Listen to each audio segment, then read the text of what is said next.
Gem Lake has great views of Estes Park, the city, and of some of the more popular parts in the national park over by Bear Lake.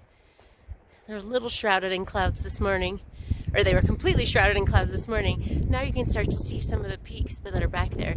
It just gives a really interesting vantage point.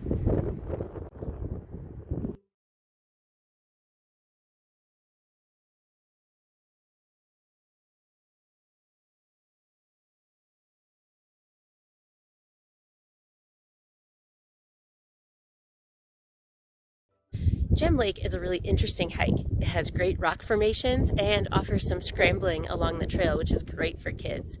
This rock behind me is really cool because it has a little hole in it, and if you get the right angle, you can see the rock behind it through the hole.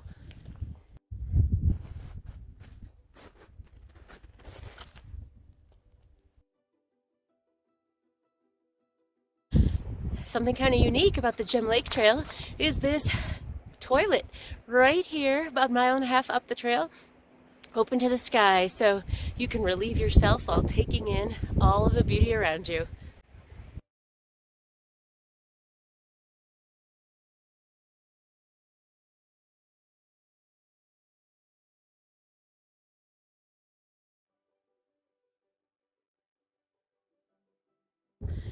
A reason to hike Gem Lake in the winter is to be able to walk right across the ice and see these rocks behind me. So here you can see you got the frozen lake right there. So it's pretty easy to just walk across in spikes so you can check out this cool side of the lake. So I'm just a little bit past Gem Lake, and I had hoped to hike to Balanced Rock today, which would have made for a 7-mile round trip hike, but it doesn't seem like anyone except maybe one person has broken this trail. And since I'm here all by myself, and I promised my husband I would be extra safe with the snow, I'm going to turn around and make this a little bit shorter hike today. It's not worth the risk of getting lost, and it's pretty windy up here, so even though right now it's kind of still, it doesn't take much for some strong wind to cover up your footprints, and then it's really difficult to find your way back.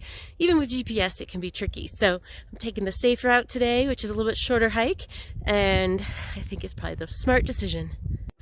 On this trail, you should have spikes with you. You don't need them for the whole thing, but it is pretty icy and you would hate to slip down. They're